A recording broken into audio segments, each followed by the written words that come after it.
Kite festival and sweet festival 2026 జరుగుతుందని parade గ్రౌండ్స్కి వెళ్ళాను. అక్కడ వెళ్ళంగానే కైట్స్ ఎగురుతున్నాయి. లెఫ్ట్ సైడ్ చూడంగానే మన న్యాచురల్ కైట్ స్టార్ సన్ కూడా వచ్చేసాడు ఇక్కడికని అనిపించింది. చాలా బాగుంది ఆ సీను.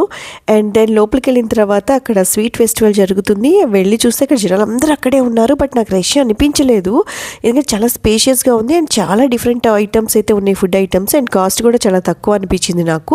బట్ అక్కడ ప్రాబ్లం ఏంటంటే యూపీఐ పనిచేయట్లేదు, నెట్ సరిగ్గా లేదు. సో మీరు వెళ్తే మటుకు బెటర్ కొంచెం క్యాష్ అయితే తీసుకొని వెళ్ళండి, క్యారీ చేయండి. అండ్ దెన్ బయటకు వచ్చేటప్పటికి చీకటి పడిపోయింది అండ్ కైట్స్ ఎగురుతున్నాయి and different types of kites అయితే ఎగురుతున్నాయి.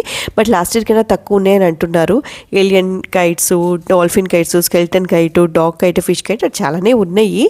అండ్ దెన్ అక్కడ స్టేజ్ మీద ఏదో కల్చరల్ ప్రోగ్రామ్స్ అయితే జరుగుతున్నాయి. ఆ కల్చరల్ ప్రోగ్రామ్ మాకు కనిపించట్లేదని స్క్రీన్ దగ్గర వెళ్ళి కూర్చున్నాం. బట్ స్క్రీన్లో కూడాను వాళ్ళ కల్చరల్ ప్రోగ్రామ్ అయితే డిస్ప్లే చేయలేదు, వేరేదేదో కనిపిస్తూ ఉండింది.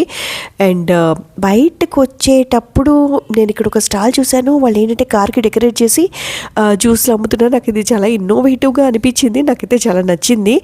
అండ్ ఇది నాకు చాలా నచ్చిందండి ఈ స్టాలు. అండ్ ఫైన్, వెళ్ళొచ్చు, ఒకసారి వెళ్ళి చూడొచ్చు. ఎక్కువ ఎక్స్పెక్టేషన్స్ లేకుండా మీరు వెళ్ళండి.